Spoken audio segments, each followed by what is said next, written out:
रसूलिहिन नबिय्यिल करीमिल अमीनिल मकीनिर रऊफिर रहीम अम्मा बाद फ़ौज़ बिल्लाहि मिनश शैतानिर रजीम बिस्मिल्लाहिर रहमानिर रहीम।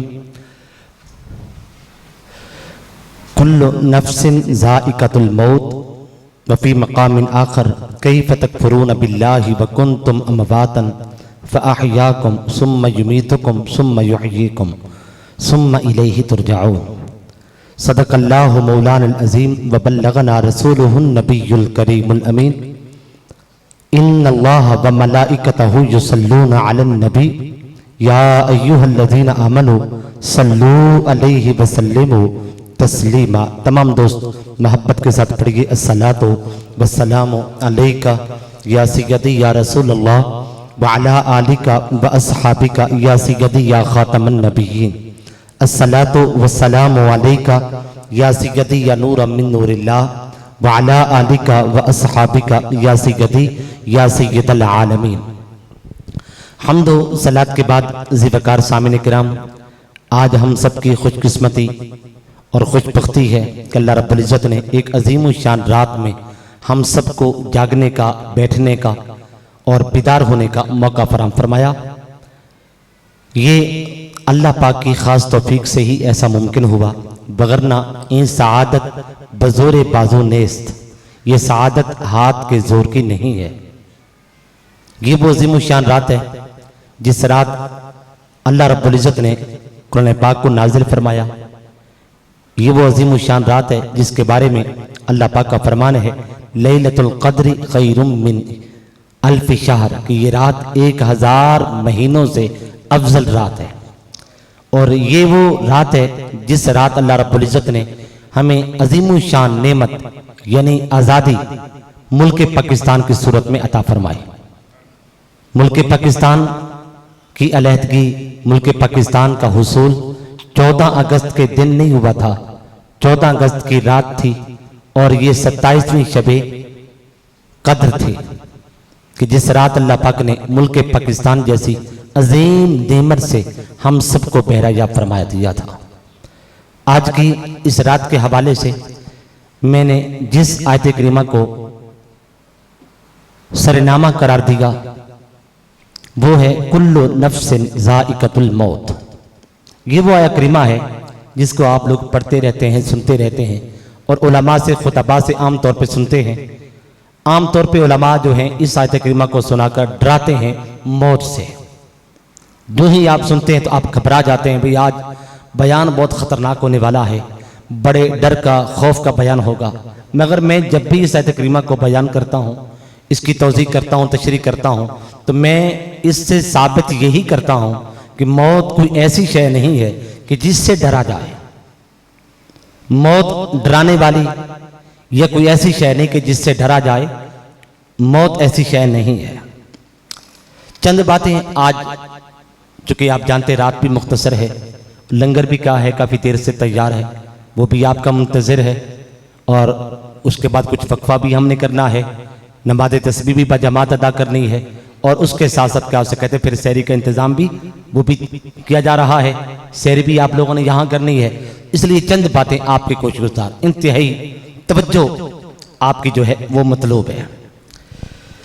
याद रख लें दुनिया के हर मामले में इख्तिलाफ है, तहजीब में, सकाफत में, लिबास में, मसाजिद में, मदारिस में, मकानों में, दुकानों में, इंसानों में इख्तिलाफ।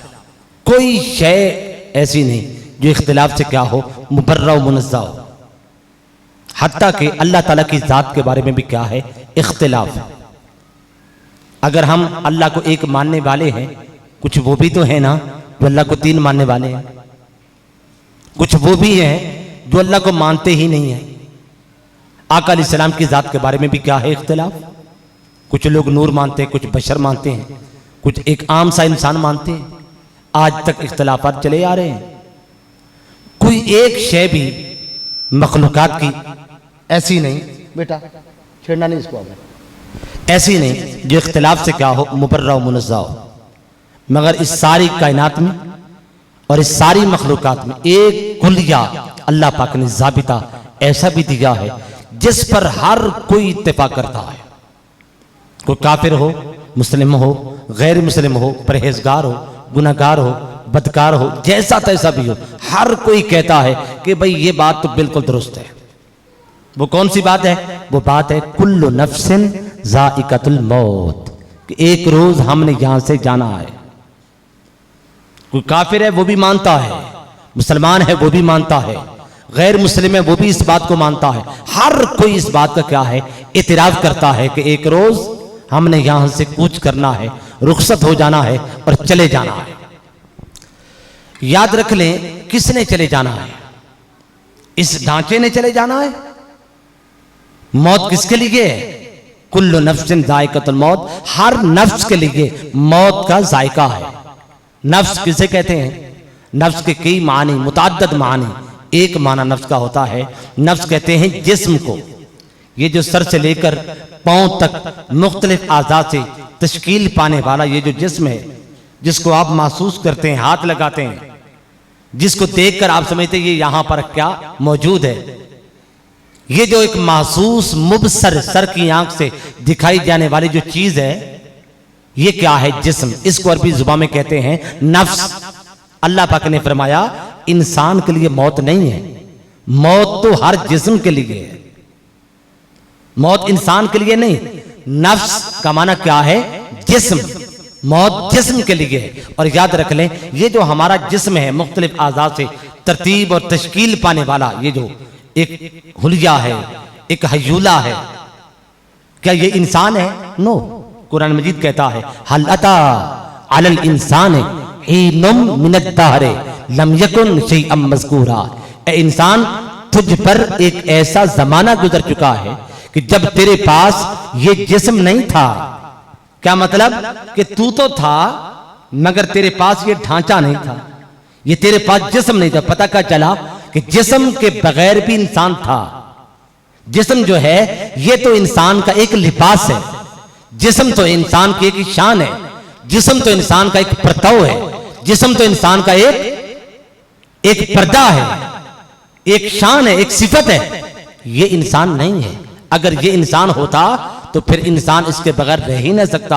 हालांकि कुरान कह रहा है हल अता अलल इंसान हीनुम मिनद दहर लम यकुन शैअम मज़कूरा। इंसान तू तो था मगर तेरे पास ये जिस्म नहीं था। तो पता क्या चला कि मौत जिस्म पर आती है, इंसान पर नहीं आती। यही वजह आका अलैहिस्सलाम ने फरमाया खुलिकल इंसानु लिल अबद, इंसान हमेशा हमेशा के लिए पैदा कर दिया गया है, इंसान पर कभी भी मौत तारी नहीं होने। खुलिकल इंसानु लिल अबद। इंसान में और खुदा में फर्क यह है कि खुदा हमेशा से है और हमेशा तक रहेगा, और इंसान हमेशा से नहीं है। एक वक्त था इंसान नहीं था, मगर इंसान पैदा कर दिया गया, अब इंसान ने हमेशा रहना है। इंसान ने कभी फना या खत्म नहीं होना। खत्म क्या होता है? मौत किस पर तारी होती है? इस ढांचे पर, इस लिबादे पर, इस लिबास पर, इस शान पर, इस परताव पर, इस रिफ्लेक्ट पर, अक्स पर। अब एक माना और भी कर लेते हैं, कुल्लु नफ्सिन ज़ाइक़तुल मौत, हर नफ्स के लिए मौत का जायका है। नफ्स किसे कहते हैं? नफ्स का एक और माना जिसको आप भी समझते हैं कि नफ्स वो ताकत होती है, वो कुव्वत होती है जो इंसान को बुराई की तरफ लेके जाती है। जैसे देखो ना, आजकल माह रमजान है, माह रमजान में शयातीन तो सुलसिलत शयातीन, हुजूर ने फरमाया तमाम शयातीन को जकड़ दिया जाता है, बांध दिया जाता है। वो जकड़े पड़े हैं जहन्नम में, बांधे हुए, मगर फिर भी हम गुनाह करते हैं, हम गलतियां करते हैं, फिर भी हमसे खताएं सरजद होती हैं। क्यों? भी शयातीन तो जकड़ दिए गए, अब इंसान गुनाह क्यों करता फिर रहा है? हाँ, उलमा उरफा कहते हैं शयातीन तो जकड़ दिए गए, मगर इंसान के साथ उसका नफ्स होता है, नफ्स होता है। शैतान छोटा दुश्मन है और इंसान का सबसे बड़ा दुश्मन क्या है? उसका नफ्स है। वो कैसे बड़ा दुश्मन है कि शैतान को गुमराह करने वाला कोई और शैतान नहीं था, उसको गुमराह किसने कर दिया था? उसकी नफ्सानियत ने, उसके नफ्स ने। वो जो उसने कहा था अना खैरुम मिन्हु, मैं इससे बेहतर हूं, ये मैं उससे बेहतर हूं, ये किसकी आवाज थी? ये उसके नफ्स की आवाज थी। तो इंसान कि दो दुश्मन, एक शैतान है और एक दुश्मन उसका क्या है? नफ्स है। शैतान छोटा दुश्मन है, नफ्स बड़ा दुश्मन है। ये जो नफ्स है जो बुराई का हुक्म देता रहता है, बुराई की तरफ राग़िब करता रहता है, बुराई की तरफ मुतवज्जे करता रहता है, इंसान का झुकाव, इंसान का मैलान बुराई की तरफ करता, राग़िब करता रहता है। ये क्या है? नफ्स है। और इससे कोई शख्स भी क्या है? बरी नहीं। कुरान मजीद कहता है, यूसुफ अलैहिस्सलाम ने फरमाया, वमा उबर्रिउ नफ्सी इन्न नफ्सा लअम्मारतुम बिस्सू। लोगों, मैं नफ्स से बरी नहीं हूं, नफ्स मेरे पास भी है। और साथ फरमाया, ये बात भी तय है कि नफ्स इंसान को बुराई का हुक्म देता रहता है, नफ्स इंसान को बुराई की तरफ राग़िब करता रहता है। अब नफ्स का माना क्या है? समझ गए आप कि वो ताकत जो बुराई की तरफ राग़िब करे। अब पीछे की तरफ आइए, अल्लाह पाक ने फरमाया, कुल्लु नफ्सिन ज़ाइक़तुल मौत। हर नफ्स के लिए मौत का जायका है। ये नफ्स जो बुराई का हुक्म देता रहता है, इसके लिए क्या है? मौत है। ये मरता भी है। कैसे मरता है? शेख फरीदुद्दीन अत्तार, शेख फरीदुद्दीन अत्तार, जिनके बारे में मौला रूम अल्लामा इकबाल के इमामों पेशवा फरमाते हैं कि शेख फरीदुद्दीन अत्तार ने इश्क़ इलाही के 7 शहर जो हैं करास कर लिए। फरमाते अभी हमारी सूरत हाल ये है, मौला रूम कहते हैं हमारी सूरत हाल ये है, अभी तो हम पहले शहर की पहली गली की पहली नुक्कर पे हैं, जबकि वो इश्क़ इलाही के 7 शहर शेख फरीदुद्दीन करास कर चुके हैं, उबूर कर चुके हैं। वो शेख फरीदुद्दीन फरमाते हैं, अगर तुम अपने नफ्स को मारना चाहते हो कि तुम्हारा नफ्स मर जाए, तो फिर उसके लिए तुम्हारे पास 3 हथियार होने चाहिए। कितने हथियार? बोलिए ना, 3। एक भूख की तलवार हो, एक खामोशी का खंजर हो और एक तन्हाई का तीर हो। भूख की तलवार, खामोशी का खंजर और तन्हाई का तीर, यानी भूखे रहा करो, तनो तनहा रहा करो और अलहदा रहा करो, प्यासे रहा करो। फरमाते ये जब 3 चीजें बदरजे कमाल को जा पहुंचेंगी तो फिर तुम्हारा नफ्स मर जाएगा। भाइयों, आपने देख लिया नफ्स क्या है जो बुराई का हुक्म दे। नफ्स कैसे मर जाता है वो भी सुन लिया। अब जरा पीछे की तरफ आइए, अल्लाह पाक ने फरमाया, हर नफ्स के लिए मौत का जायका है। क्या मतलब? जिसके पास नफ्स है, हमारे पास क्या है? नफ्सानियत है, नफ्स है। हमारे नफ्सों पर मौत तारी होती है। मगर मुझे बताइए, ख्वाजा शिहाबुद्दीन जैसी शख्सियात, दाता साहब जैसी ज़वात, हुजूर सैयदना गौसुल आज़म जैसी शख्सियात मुक़द्दसा कि जिनकी इबादतें, रियाजतें, तहज्जुद गुजारियां, गिरजाजारियां उनकी ज़ाहिरी हयात में उनके नफ्सों को मार चुकी थी। मुझे बताइए, दोबारा फिर उन पर मौत कैसे तारी हो सकती थी?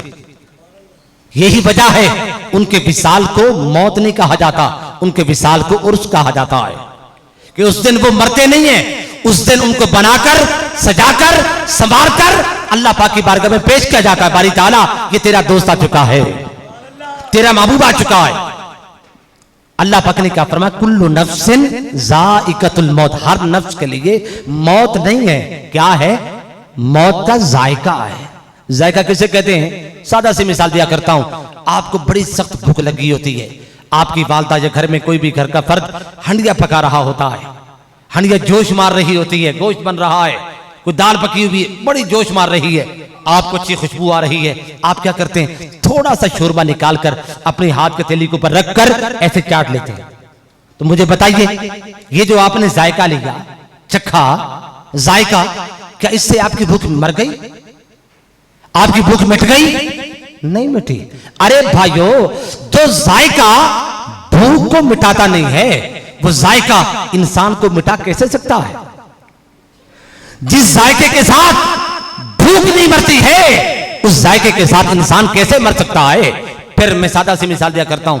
आपने अभी कोई चीज खाई, मशरूब पिया, दूध पिया, कोई चीज खा ली, उसका एक आपको जायका मिल गया ना। थोड़ी देर गुजरी, 10 मिनट के बाद, 20 मिनट के बाद, आधा घंटा गुजर जाने के बाद मुझे बताइए, वो जायका रहेगा? खत्म। आधे घंटे के बाद, 20 मिनट के बाद वो जायका खत्म हो जाता है। तो जायके की हकीकत क्या है कि जायका एक आर्जी शय होता है, एक आर्जी हकीकत होता है। इसको दवाम नहीं होता, इसको हमेशा नहीं होती, ये हमेशा के लिए नहीं होता। अल्लाह पाक ने फरमाया, लोगों, हर नफ्स के लिए मौत नहीं है, मौत का जायका है। क्या मतलब? कि जिस तरह जायका एक आर्जी कैफियत होती है, एक आर्जी हालत होती है, इसी तरह इंसान के नफ्स पर मौत तारी होती है, मगर वो मौत हमेशा के लिए नहीं होती। मौत एक आर्जी कैफियत होती है। यही वजह होती है, आका अलैहिस्सलाम ने इरशाद फरमाया, जिस मैयत को तुम कब्र में दफन कर देते हो, दफन करने के बाद जब वो लोग वापस चलते हैं तो वो मैयत अपने आइज़ व अक़रीबा के जूतों की आहट को भी सुनता है। क्या मतलब? उसको जिंदगी मिल जाती है। उसकी वो मौत आर्जी कैफियत थी। जो ही आपने दफन किया, कब्र बंद कर दी, उसको जिंदगी मिल गई। उसकी मौत जाती रही, उसकी मौत हयात में बदल गई। और कुरान मजीद ने भी यही कहा, कैफ़ तकफुरून बिल्लाह व कुंतुम अमवात, तुम अल्लाह का इनकार कैसे करते फिरते हो?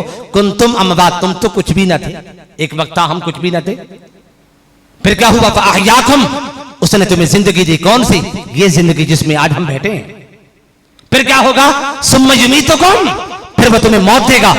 हम में से हर शख्स ने 40, 50 साल, 60, 70 साल गुजारने के बाद मर जाना है। फिर क्या होगा? सुम्मा युमीतुकुम, जब तुम मर जाओगे, सुम्मा युहयीकुम, फिर वो तुम्हें जिंदा कर देगा। यानी तुम्हारी मौत हमेशा के लिए मौत नहीं होगी। मौत एक आर्जी कैफियत होगी, एक आर्जी हालत होगी, एक आर्जी हैत होगी। कोई कहे नहीं जी यहां से तो जिंदगी से मुराद क्या है? क़यामत के दिन की जिंदगी नहीं। क़यामत के बारे में फरमाया, सुम्मा इलैहि तुरजाऊन, फिर तुम क़यामत की तरफ उठाए जाओगे और लुटाए जाओगे। तो मौत एक आर्जी कैफियत है, एक आर्जी हालत है। हम में से हर शख्स ने मरना है। मरने के बाद जब कब्र में जाना है, जो ही कब्र में जाएंगे साथ जिंदगी मिल जाएगी। बस थोड़े लम्हात के लिए, थोड़े घंटों के लिए मौत आएगी, उसके बाद फिर जिंदगी मिलेगी, फिर हमेशा में के लिए जिंदगी हो जाएगी। मगर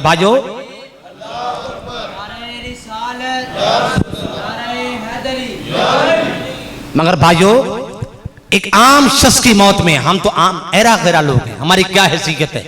एक आम शख्स की मौत में और औलिया सालिहीन की मौत में और अंबिया और उरफा की मौत में फर्क है। हमारी सूरत हाल ये है कि हम कब्र में जाने के बाद जिंदा होते हैं, मगर औलिया सुलहा वो कब्र में दफन बाद में होते हैं, जिंदगी उनको पहले मिल जाती है। हजरत सैयदना ख्वाजा बाकी बिल्ला अलैहिर रहमा, अफगानिस्तान के बहुत बड़े वली कामिल थे, आरिफ बिल्ला थे ख्वाजा बाकी बिल्ला अलैहिर रहमा। उनसे किसी मुरीद ने कहा, हुजूर जरा बता दीजिए फना क्या है, बका क्या है? आपने फरमाया, बेटा ये बात मुझसे ना पूछो, ये बात उससे पूछना जो मेरा जनाजा पढ़ाने आए। विसाल हो गया, क्योंकि आपने फरमा रखा था कि मेरा जनाजा को आम शख्स नहीं पढ़ाएगा, वो पढ़ाएगा जो घोड़े के ऊपर आएगा सवार होकर, नकाब पोश शख्स होगा, उसका इंतजार करना। आपका विसाल हो गया, सफे बना दी गई, लोग इंतजार कर रहे हैं। दूर से देखा एक नकाब पोश शख्स घोड़े के ऊपर सवार होकर दौड़ाता हुआ घोड़ा आ रहा है। आया, उसने जनाजा पढ़ाया। जनाजा पढ़ाने के बाद वो नकाब पोश शख्स जाने लगा। वो मुरीद दौड़ा हुआ आगे आया, उसने कहा, हुजूर जरा ठहरिए, मेरे शेख ने फरमाया था फना क्या है, बका क्या है, उससे पूछना जो मेरा जनाजा पढ़ाने आए। आपने चूंकि जनाजा पढ़ा दिया, बताइए फना क्या है, बका क्या है? उस नकाब पोश शख्स ने चेहरे से नकाब उठाया। जो ही नकाब उठाया, वो हजरत सैयदना ख्वाजा बाकी बिल्ला खुद थे और फरमा रहे थे, बेटा वो जिसका जनाजा पढ़ाया है ना, वो फना है, और ये जो जनाजा पढ़ा के जा रहा है, ये बका है।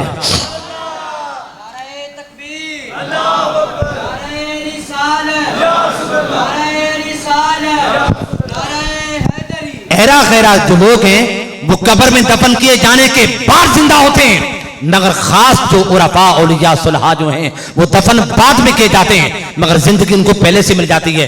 रसूल पाक अलैहिस्सलाम का विसाल पीर के दिन हुआ था और बुध की रात रसूल पाक अलैहिस्सलाम की तदफीन हुई थी। उठा के देखिए आका अलैहिस्सलाम की सीरत व ज़माने की कुतुब और अहादीस को, बुध की रात आका अलैहिस्सलाम की तदफीन की जा रही थी।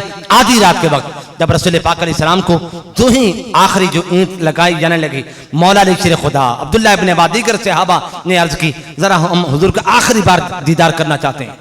अली शेर खुदा ने आखिरी बार दीदार किया, और भी कई सहाबा थे।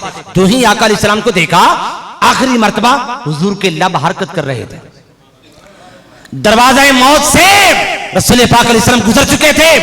पीर के दिन विसाल हुआ था, बुध की रात आका अलैहिस्सलाम की तदफीन की जा रही थी, और आका अलैहिस्सलाम फिर भी लबे मुबारक क्या थे, मुस्कुरा रहे थे और हरकत कर रहे थे। सहाबा इकराम कहते हैं, हमने कान लगाकर सुना कि हुजूर क्या फरमाना चाहते हैं, अब आका अलैहिस्सलाम क्या कहना चाहते हैं। जो ही कान लगाए तो आका अलैहिस्सलाम फरमा रहे थे, रब्बिग़फिरली उम्मती, बारी ताला मेरी उम्मत को बख्श देना। तो ऐरा गैरा जो लोग हैं, वो दफन किए जाने के बाद जिंदा होते हैं, मगर जो मुकर्रबीन है, जो औलिया और सालिहीन है, वो जिंदा, उनको जिंदगी कब्र में दफन किए जाने से पहले मिल जाती है। भाइयों, मौत फनाइयत का नाम नहीं है, मौत इंसान के खात्मे का नाम नहीं है, मौत इंसान के इंतहा का नाम नहीं है, मौत इंसान के बिल्कुल रेजा रेजा कर दिए जाने का नाम नहीं है। मौत नाम है इंसान के इंतकाल का, एक जहां को छोड़कर दूसरे जहां में मुंतकिल हो जाने का। इसी वजह से मौत को ट्रांसफर कहते हैं, मौत को इंतकाल कहते हैं। इस शख्स ने एक जहां से दूसरे जहां की तरफ मुंतकिल हो चुका है, इंतकाल कर चुका है, इसकी ट्रांसफर हो चुकी है। भाइयों, मौत जो है ये इंसान का खात्मा कैसे हो सकता है? आपने देखा नहीं, एक वक्त था कि जब इंसान क्या था, अभी आलमी अरबा में था, आलमी अरबा का माहौल चुके और था। अल्लाह रब्बुल इज्जत ने उस इंसान को दुनिया की तरफ भेजना था। अचानक अगर दुनिया की तरफ भेज देता तो यहां का चुके माहौल और है, इंसान दुनिया में आकर इंसान की आंखें चुंधियाती रहती हैं। इस माहौल के साथ अपने आप को वो अटैच न कर सकता, इस माहौल के साथ अपने आप को वो जिंदगी गुजारने के काबिल न बना सकता। तो अल्लाह पाक ने क्या किया था, कुछ अरसा इंसान को मां के पेट में रख दिया था, और वहां कुछ चीजें वो रखी जिनका ताल्लुक आलम अरवा के साथ था, और कुछ चीजें वो रखी जिनका ताल्लुक आलम दुनिया के साथ था, ताकि आलम दुनिया की तरफ जाने वाला इंसान दुनिया की तरफ जाने के लायक बन सके, काबिल बन सके। मगर अब उस इंसान ने, चूंकि आलम दुनिया से आलम आखिरत की तरफ जाना था, आलम आखिरत का माहौल और था, वहां का समा और था, वहां की कैफियत और थी। अल्लाह रब्बुल इज्जत अगर इंसान को फिल फौर आखिरत की तरफ भेज देता तो इंसान जो था आखिरत के अंदर रहने के शायद काबिल ना हो सकता, उसकी आंखें चुंधियाती रहती। जैसे अचानक रोशनी चली जाए, अंधेरा हो जाए, कुछ देर तक आंखें चुंधियाती रहती हैं, या अंधेरे में बैठे हो एकदम रोशनी आ जाए, कुछ देर आंखें रोशनी को कबूल नहीं करती हैं, चुंधियाती रहती हैं। तो अल्लाह पाक ने फिर क्या किया, कुछ अरसा आखिरत की तरफ जाने वाले इंसान को कुछ अरसा कब्र के पेट में रख दिया। भाइयों, जिस तरह मां का पेट जो था इंसान का एंड नहीं था, इंसान का एंड नहीं बना था, इसी तरह कब्र का पेट, ये जो कब्र है ये भी इंसान का एंड नहीं है। जिस तरह मां का पेट आगे अगले जहां में पहुंचाने का एक सबब बना था, जरिया बना था, उसी तरह ये कब्र का जो पेट है ये भी इंसान को आलमी आखिरत की तरफ पहुंचाने का जरिया और सबब है। ये इंसान का खात्मा कैसे हो सकता है? फिर देखिए, सादा सी बात मैं क्या करता हूं, हमारे यहां मुर्दा किसे कहते हैं?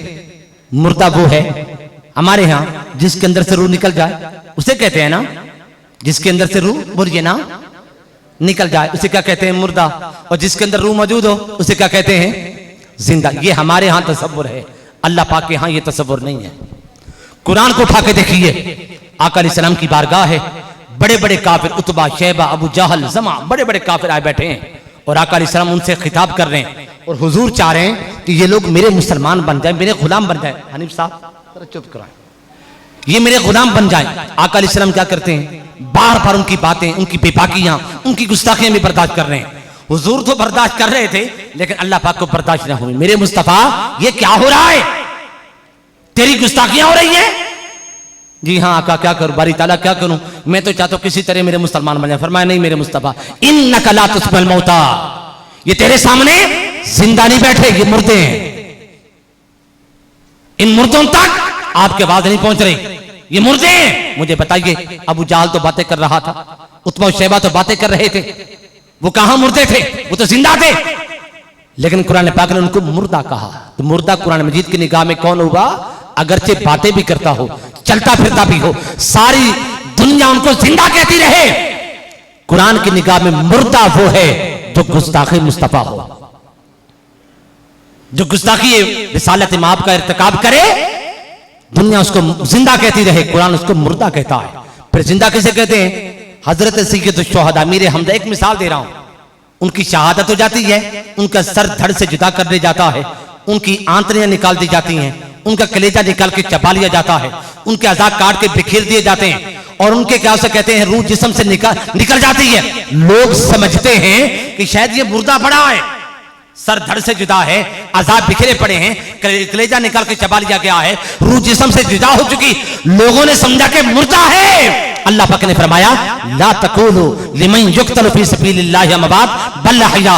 मेरे मुस्तफा, जो लोग तेरे फरमान पर और तेरी जान पर अपनी जान निछावर करते हैं वो मुर्दा नहीं होते, वो तो जिंदा होते हैं।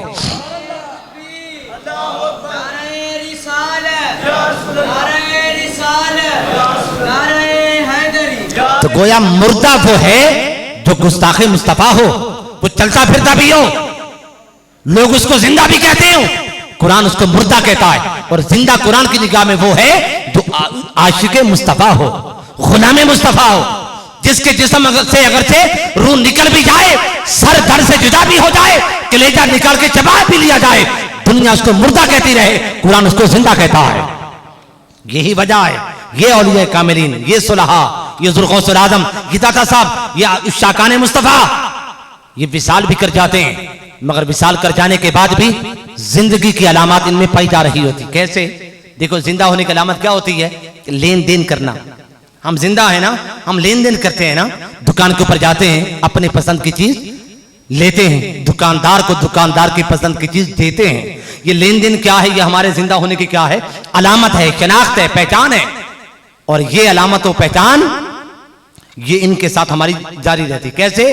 इनके विसाल के बाद भी हम इनको इनकी पसंद की चीज क्या इसाले सवाब देते हैं, और इनसे अपने पसंद की चीज, इनकी निगाहे पाक, इनकी तवज्जो है खास, इनकी निगाहे करम हम लेते हैं। ये लेन देन क्या होता है?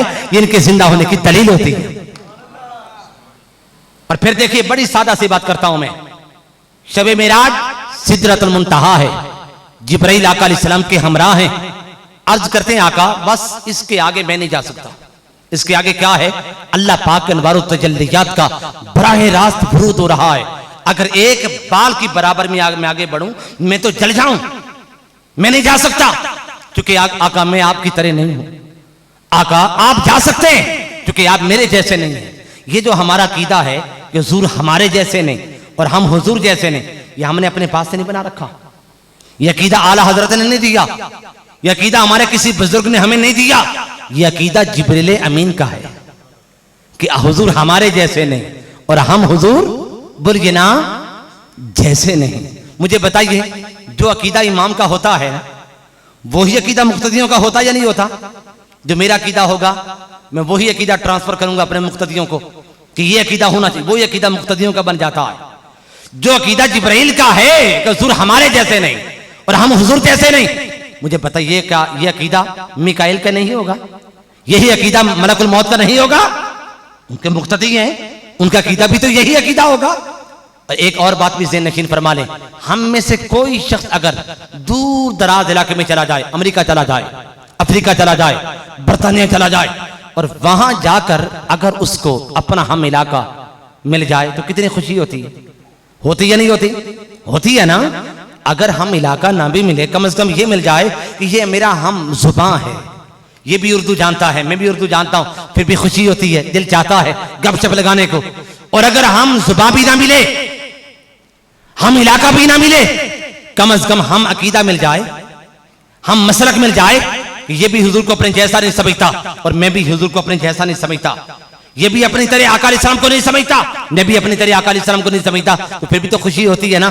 चलो हम इलाका ना सही, हम जुबान ना सही, हम मसलक तो है ना, हम अकीदा तो है।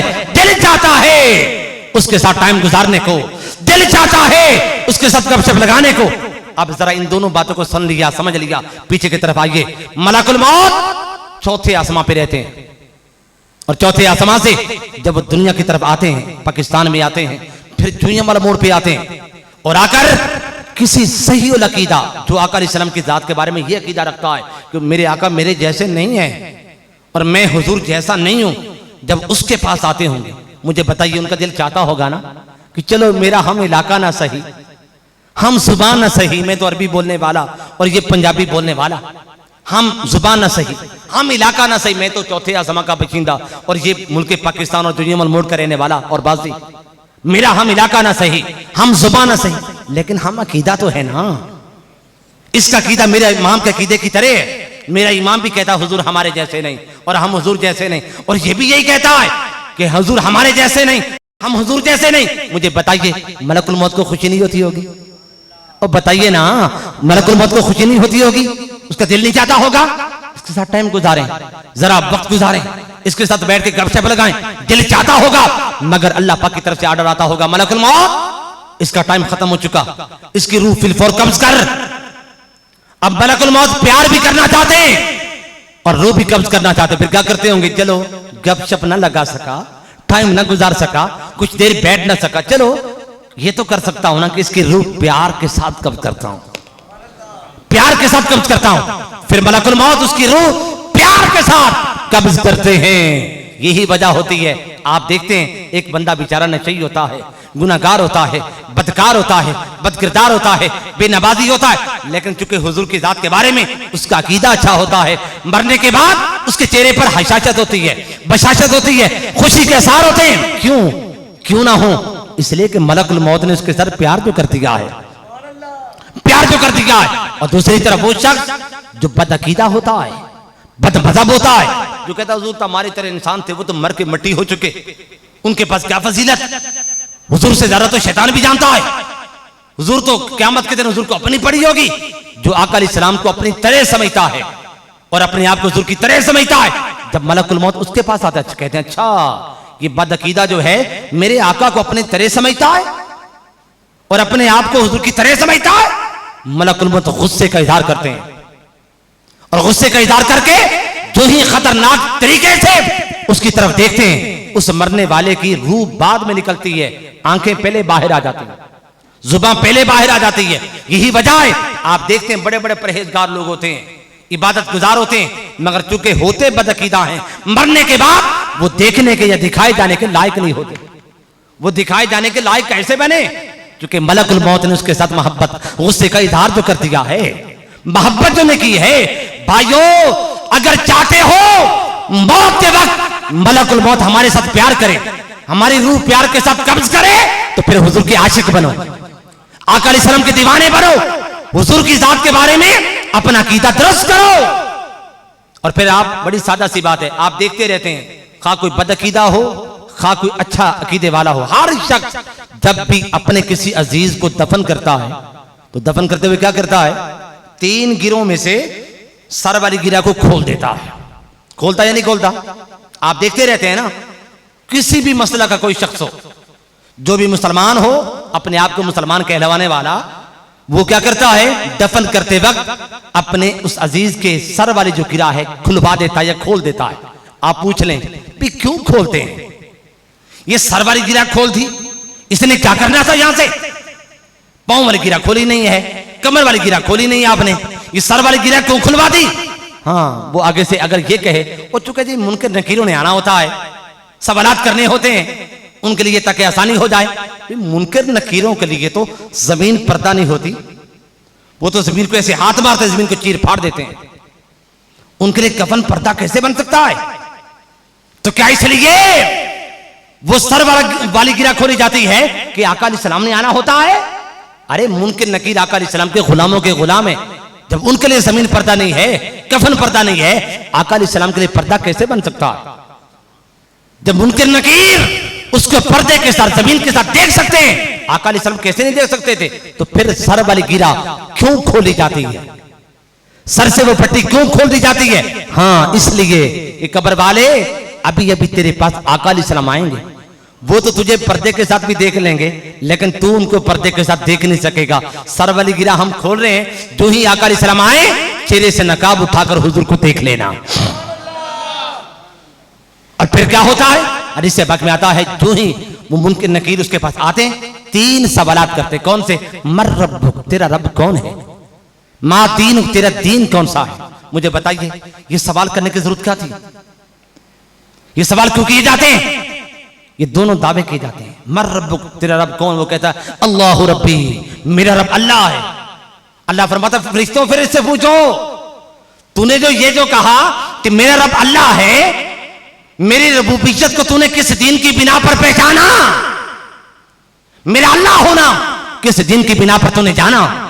वो अगर कहे कि दीन ईसवी की बिना पर, दीन मूसवी की बिना पर, दीन दाऊदी की बिना पर, उसका जवाब रद्द कर दिया जाता है। अगर वो कहे दीन अल इस्लाम, हुजूर के दीन की वजह से पहचाना, उसका जवाब एक्सेप्ट किया जाता है और कबूल किया जाता है।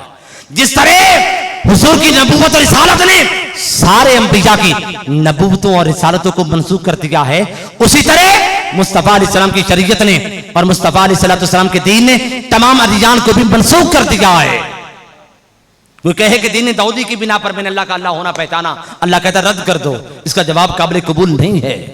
और फिर ये देखो दो दावे होते हैं, मेरा रब अल्लाह है, मेरा दीन दीन इस्लाम है। दो दावे जब हो जाते हैं, अल्लाह फरमाता है फरिश्तों इसने दो दावे कर दिए कि मेरा रब अल्लाह है, मेरा दीन दीन इस्लाम है, इससे पूछो इन दो दावों पर दलील क्या है, इन दो दावों पर दलील क्या है। फरिश्ते कहते हो दावे करने वाले, तू कह रहा है मेरा रब अल्लाह है, मेरा दीन दीन इस्लाम है, इन दो दावों पर तेरे पास दलील क्या है। आगे से वो कहते हैं दलील मोहम्मद मुस्तफा है।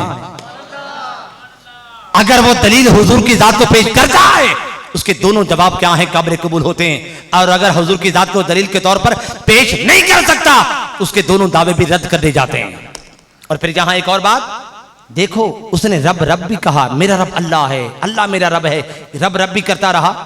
दीन दीन इस्लाम है, दीन दीन इस्लाम है, इस्लाम मेरा दीन है, दीन दीन की बातें भी करता रहा, दीन की बातें भी करता रहा, रब रब भी करता रहा, मगर फिर भी उसको जन्नत नहीं मिली, उसको कामयाबी नहीं मिली। उसको कामयाबी तब मिलती है जब वो अपनी वाबस्तगी हुजूर की जात के साथ शो करता है। दीन दीन की बातें करने से या खाली अल्लाह अल्लाह करने से कामयाबी नहीं मिलेगी। कामयाबी तब मिलेगी जब आपका ताल्लुक या हमारा ताल्लुक हुजूर की जात के साथ कायम होगा तो। और फिर क्या सवाल होता है, मा कुंता तकूलु फी हक़्क़ि हाज़र रजुल, एक कब्र में आने वाले इस हस्ती की तरफ जरा देख कर बतला, क्या तूने पहचानता है, इनकी पहचान रखता है। और सवाल क्या है, मा कुंता तकूलु, तकूलु मुजारे का सीगा और उसके ऊपर कान यकूनु जब दाखिल हो जाए अरबी ग्रामर में, फिर दवाम का माना होता है। तेरी आदत क्या थी हुजूर की जात के बारे में जिक्र करने की, तेरा अंदाज क्या था, इन आदत पूछी जाती है हुजूर के जिक्र के बारे में। इसलिए हमारे उलमा कहते हैं अजान से पहले सलात पढ़ो, नमाज के बाद सलातो सलाम पढ़ो, हाल में सलातो सलाम पढ़ते रहो, ताकि सलातो सलाम पढ़ना हमारी आदत बन जाए और कब्र में आदत पूछी जाएगी। मा कुंत तकूलु फी हक़्क़ि हाज़र रजुल, एक कब्र में आने वाले जरा इस रजुल मोहम्मद मुस्तफा की जात के बारे में तेरा अकीदा क्या था। देखो ये भी तो कहा जा सकता था ना, इस नबी के बारे में तेरा अकीदा क्या था, ये भी तो कहा जा सकता था ना। यूं सवाल होता, मा कुंत तकूलु फी हक़्क़ि हाज़र रसूल, इस रसूल के बारे में तेरा अकीदा क्या था, तू क्या कहता था। इस मुकाम पर रजुल का लफ्ज़ आता है, इस मर्द मोहम्मद मुस्तफा की जात के बारे में तेरा अकीदा क्या था। हुजूर को नबी इस मुकाम पे नहीं कहा जाता, रसूल नहीं कहा जाता, क्योंकि अगर रसूल कहा जाता, नबी कहा जाता, रसूल और नबी तो रूहानी तौर पर भी पाए जाते हैं। जैसे कहा कुन्तु नबिय्यन व आदम बैन रूह वल जसद, हुजूर ने फरमाया अभी आदम बनाए जा रहे थे, मैं तब भी नबी था, रूहानी तौर पर नबी था। अगर अल्लाह पाक ये फरमाता कि इससे ये कहो कि इस रसूल के बारे में, ये नबी के बारे में तेरा अकीदा क्या था, तो बदमदब लोग पता क्या कहते हैं, वो जी हुजूर वहां रूहानी तौर पर आते होंगे, हुजूर वहां रूहानी तौर पर होते होंगे, जिस्मानी तौर पर नहीं होते होंगे। अल्लाह पाक ने फरमाया फरिश्तों ये नहीं कहना, सवाल ये करना है कि मा कुंत तकूलु फी हक़्क़ि हाज़र रजुल, इस रजुल के बारे में। और रजुल कहते हैं जो सिर्फ रूह के साथ नहीं, जो जिस्म के साथ मौजूद हो, कि मुस्तफा कब्र के अंदर जो आए हैं ये रूहानी तौर पर नहीं आए, जिस्मानी तौर पर आए। और फिर यहां एक खास काबिल तवज्जो आखिरी बात, काबिल तवज्जो बात, हुजूर कब्र में आते हैं, कैसे आते हैं। कुछ लोग कहते हैं ओ जी कब्र में लंबी सी खार बन जाती है, इधर यहां दुनिया वाला मोड़ में एक शख्स को आप दफन करते हैं, उधर मदीना पाक तक लंबी खार बन जाती है। हुजूर उधर होते हैं, मदीना पाक में होते हैं, और ये कब्र वाला यहां होता है। ये कब्र वाला यहां से रसूल पाक अलैहिस्सलाम को मदीना पाक तक देख लेता है, एक लंबी खार बन जाती है।